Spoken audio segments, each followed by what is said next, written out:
आप में से तकरीबन 60% ऐसे लोग हैं जिन्होंने अभी तक चैनल को सब्सक्राइब नहीं किया। तो अगर आप चाहते हैं कि आपको इसी तरह डीसी की कॉमिक्स और वीडियोस वगैरह मिलती रहें तो आप लोग चैनल को जरूर सब्सक्राइब करें और बेल आइकन दबाकर नोटिफिकेशन को ऑन करें। लास्ट वीडियो में हमने देखा था कि Andrew Bennett hall of justice में आता है जहां पर उसकी मुलाकात ग्रीन लैंटर्न से होती है। वहां पर हमें यह पता चलता है कि ग्रीन लैंटर्न वैम्पायर बन चुका है जो कि जेन को भी मार देता है और एंड्रयू बेनेट को भी मार देता है। इसके बाद हमने ये देखा था कि एंड्रयू बेनेट पहले ही अपना पैगाम बैटमैन को पहुंचा चुका है जिसके साथ लेक्स लूथर का ब्लड भी शामिल है।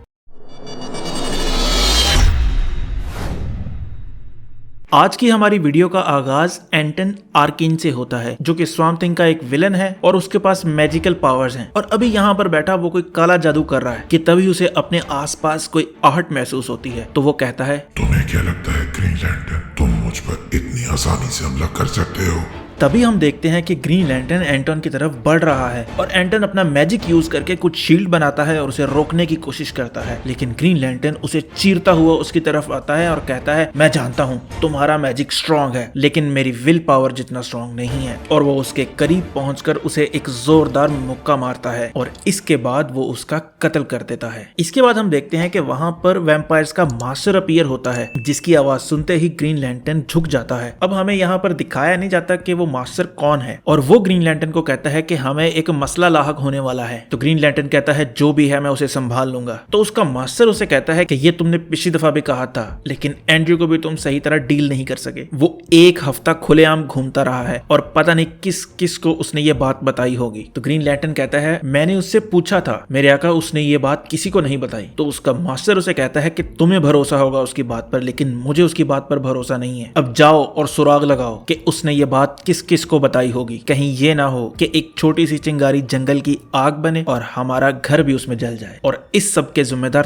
तुम होगे। दूसरी तरफ हम देखते हैं कि कुछ मेटा ह्यूमन विलन्स इकट्ठे बैठे हैं और आपस में डिस्कस कर रहे हैं कि किस तरह आहिस्ता आहिस्ता उनके दोस्त लापता होते जा रहे हैं और उनमें से एक उनको कहता है कि ऐसा कुछ भी नहीं है, सब लोग अपने अपने कामों में मसरूफ हैं इसलिए वो लोग हमसे नहीं मिलते। यानी वो इस आइडिया को अपोज कर रहा था कि लापता कोई नहीं हो रहा, सब लोग कुछ ना कुछ गिग पकड़ के काम कर रहे हैं। अभी वो लोग यही बातें कर रहे थे कि तभी झाड़ियों में से आवाज आती है कि तुम लोगों का शक दुरुस्त है और वहां से ग्रीन एरो निकलता है जिसके हाथ में तीर कमान है और वो उन लोगों को कहता है कि मैं यहाँ तुम लोगों से लड़ने नहीं आया। लेकिन उन मेटा ह्यूमन विलन में से एक उठकर उसकी तरफ बढ़ता है तो वो उसके हाथ में तीर मारता है और कहता है, मैंने कहा ना मैं तुम लोगों से लड़ने नहीं आया, मेरी बात सुनो, जो मैं तुम लोगों को बताने वाला हूँ वो बहुत अजीब लगेगा लेकिन वो सब सच है। हमारे आसपास बहुत ज्यादा वैम्पायर्स घूम रहे हैं, वो तुम लोगों के मेटा ह्यूमंस लोगों को मार रहे हैं या कुछ लोगों को कन्वर्ट कर रहे हैं और मैं यहाँ बस तुम लोगों को वार्न करने आया हूँ। तो वो सब उसकी बात का मजाक उड़ाते हैं और समझते हैं कि झूठ बोल रहा है, लेकिन तभी उनमें से एक विलन वैम्पायर निकलता है जो उन पर अटैक करता है और फिर ग्रीन एरो की तरफ बढ़ता है लेकिन ग्रीन एरो उसे मार देता है। तो उन मेटा ह्यूमन विलन में से एक पूछती है, क्या ह्यूमन और वैम्पायर्स के दरमियान वॉर शुरू होने वाली है? तो ग्रीन एरो कहता है, शुरू होने वाली नहीं, शुरू हो चुकी है। दूसरी तरफ हम देखते हैं कि वेन मैनर की छत पर बैटगर्ल और नाइटविंग खड़े हैं जो कि आपस में बातें कर रहे हैं। तो बारबरा उससे पूछती है कि तुम्हें क्या लगता है बैटमैन ने हमें दिन में बुलाया है और किस काम के लिए बुलाया होगा? तो नाइटविंग कहता है, मुझे तो कुछ आइडिया नहीं है कि क्यों बुलाया होगा। तभी पीछे से बैटमैन निकलता है और कहता है, उसे नहीं पता कि क्यों बुलाया है, ना ही तुम्हें पता है ना ही किसी और को पता है, अब चलो मेरे साथ अंदर। वो अंदर जाता है तो हम देखते हैं कि वहां पर bat woman, Tim Drake, Jason Todd और डेमियन भी आया हुआ है और एल्फ्रेड उन सब के लिए चाय लेकर आ रहा है। तो डेमियन जेसन की तरफ इशारा करके कहता है, हम सबको तो बुलाया तो चलो ठीक है लेकिन ये इस पागल को क्यों बुलाया है? तो टिम एल्फ्रेड से चाय लेते हुए कहता है, मुझे तो लगा था ये पागल है, ये उसे पागल कह रहा है। तो बैटमैन अपनी बात का आगाज करता है और कहता है, मुझे यहाँ पर मिलने के लिए कोई शख्स आया था और वो ब्रूस वेन से नहीं बैटमैन से मिलने आया था और वो शख्स कोई और नहीं एंड्रयू बेनेट जो कि एक वैम्पायर है वो मिलने आया था। तो डिक हैरान होकर पूछता है कि उसको तुम्हारी सीक्रेट आइडेंटिटी किसने बताई? तो बैटमैन कहता है, उसको शायद लेक्स लूथर ने बताया था। लेकिन यहाँ पर ये मेन पॉइंट नहीं है कि मेरी सीक्रेट आइडेंटिटी उसे पता है और लेक्स को पता है।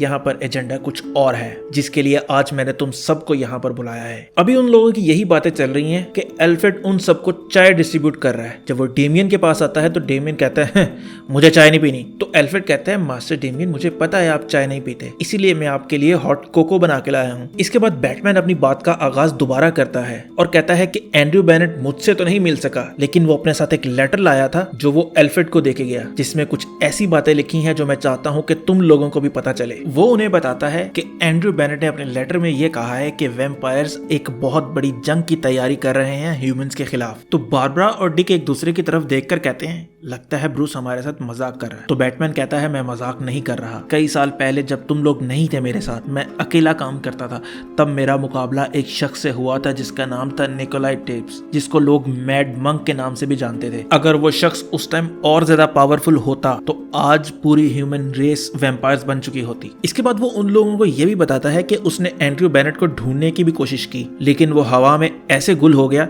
जैसे कभी वो था ही नहीं। तो फिर बारबरा और डिक एक दूसरे की तरफ देखकर कहते हैं, ओह ये तो खतरे की बात है। इसके बाद वो उन लोगों को ये भी समझाता है कि मैं नहीं जानता कि कौन कौन वैम्पायर बन चुका है। वो विलन्स भी हो सकते हैं, सुपर हीरोज भी हो सकते हैं। वो डायरेक्ट जस्टिस लीग पर तो हमला नहीं कर सकते, लेकिन वो टाइटन्स या छोटे सुपर हीरोज या छोटे मेटा ह्यूमंस पर हमला करके उनको काबू कर सकते हैं और उनको वैम्पायर्स बना सकते हैं। और जब वो छोटे लोगों पर काबू पा लेंगे तब वो बड़े लोगों की तरफ आएंगे, बड़े विलन्स पर आएंगे, बड़े हीरोज की तरफ आएंगे। तो आज तुम लोगों को बुलाने का मकसद यही है। तो जेसन कहता है, अगर हम में से कोई भी वैम्पायर हो सकता है तो तुम हम में से किस पर भरोसा करोगे? हम में से कोई भी वैम्पायर हो सकता है। तो बारबरा चाय के कप की तरफ देख के कहती है, वो हम पर भरोसा नहीं करता। कि तभी सब लोग उसकी बात समझ जाते हैं और डेमियन अपना कोको गिराकर कहता है, तुमने हमें जहर दिया। तो बैटमैन कहता है, नहीं डेमियन, मैंने तुम लोगों को कोई जहर नहीं दिया। हाँ, बस ये चाय और कोको होली वाटर से बनाए गए थे। तो अगर तुम में से कोई भी वैम्पायर होता तो वो अभी जल चुका होता। तो डेमियन एल्फ्रेड की तरफ कप करके कहता है, अच्छा मुझे फिर थोड़ी और कोको मिलेगी, मेरी पहले गिर गई थी। तो वो लोग उससे पूछते हैं कि तुम हमारा टेस्ट ले रहे थे, तो क्या हम सब कामयाब हो गए? तो बैटमैन कहता है, हाँ, लेकिन एक टेस्ट और है। और वो उन लोगों को अपने मेंशन के नीचे लेकर जाता है जहां पर वो उन लोगों को क्रॉस पकड़वा कर चेक करता है कि उनमें से कोई वैम्पायर तो नहीं है। इसके बाद वो उन लोगों को न्यू वेपन्स देता है और कहता है कि हम लोगों को अगर वैम्पायर से मुकाबला करना है तो हमें इन हथियारों का यूज करना होगा। तो डिक पूछता है कि क्या हम उन्हें मार भी देंगे? तो बैटमैन कहता है, जो लोग पहले ही से मर चुके हैं उनको हम क्या मारेंगे? जैसे आप लोगों को लास्ट वीडियो में मैंने बताया था कि ज़ेन वंडर ट्विन में से है, तो वंडर ट्विन में से है तो इसका मतलब है कि उसकी बहन भी है। तो दूसरी तरफ हॉल ऑफ जस्टिस में देखते हैं कि जायना ज़ेन को ढूंढ रही है, लेकिन वो कहीं भी नहीं मिल पा रहा। तो ग्रीन लैंटर्न उसके कंधे पर हाथ रखकर उसे चुप करवाता है और कहता है, मैं तुम्हारी मदद करूंगा ज़ेन को ढूंढने में। बड़ा हरामी हो बेटा। वो कहती है कि ज़ेन काफी दिनों से गायब है। पहले मुझे उसका कनेक्शन हल्का फुल्का फील होता था, लेकिन अब उसका कनेक्शन भी फील नहीं होता। तो बूस्टर गोल्ड कहता है, पूरा दिन तो तुम दोनों बहन भाई साथ रहते हो, शायद वो थोड़ा तंग आ गया होगा तुमसे और कहीं घूमने फिरने चला गया होगा। तो जायना कहती है, शायद बूस्टर ठीक कह रहा है, वो कहीं मुझसे नाराज होकर चला गया है। और वो रोती हुई वहां से भाग जाती है। तो सब लोग बूस्टर की तरफ देखकर कहते हैं, यार तुम अपना मुंह बंद नहीं रख सकते थे, है ना? इसके बाद हम देखते हैं कि ग्रीन लैंटर्न एक दरिया के किनारे पहुंचता है जहां पर फ्लैश पहले ही से मौजूद है और वहां पर कुछ सफाई का काम कर रहा है। तो ग्रीन लैंटर्न कहता है, लगता है मैं लेट हो गया। तो बैरी कहता है, नहीं तुम लेट नहीं हुए, मैं बस 1 मिनट जल्दी आके मैंने सोचा कि क्यों ना यहाँ पर सफाई कर दी जाए। तो ग्रीन लैंटर्न एक चेयर बनाता है और बैरी को कहता है, बैठो इसके ऊपर, मुझे तुमसे कुछ बात करनी है। तो बैरी पूछता है, तुम कहाँ बैठोगे? पर इससे पहले कि ग्रीन लैंटर्न जवाब दे, बैरी वहां से लकड़ियां वगैरह इकट्ठी करता है और उसके लिए भी एक चेयर बना देता है। खुद वो ग्रीन लैंटर्न की बनाई हुई चेयर पर बैठ जाता है और ग्रीन लैंटर्न उसकी बनाई हुई चेयर पर बैठ जाता है। तो जॉर्डन कहता है, देखो बैरी, मुझे तुमसे बहुत जरूरी बात करनी है। कुछ बहुत ज्यादा बुरा होने वाला है और बहुत से लोग मरने वाले हैं और तुम ये जानते हो कि हम कितने पुराने दोस्त हैं। तो इसमें जो कुछ भी हो, मैं चाहता था कि तुम मेरे साथ रहो। तो बैरी पूछता है, तुम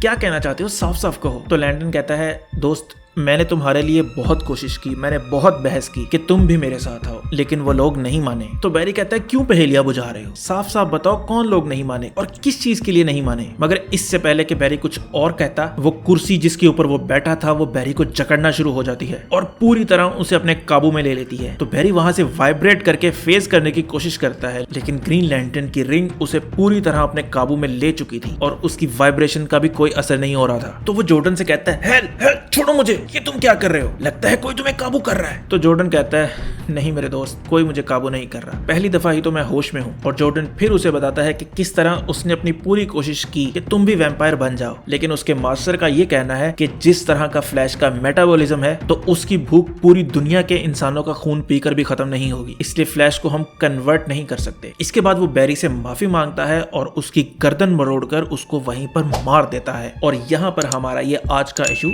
एंड हो जाता है। तो मुझे उम्मीद है कि आप लोगों ने लास्ट इशू की तरह इसे भी एंजॉय किया होगा। तो अगर आपने एंजॉय किया है तो इस वीडियो को लाइक करें, कमेंट करें और सब्सक्राइब जरूर करें और अपने दोस्तों के साथ भी शेयर करें जो कि डीसी के फैन है और चाहते हैं डीसी की कॉमिक्स को सुनना और पढ़ना।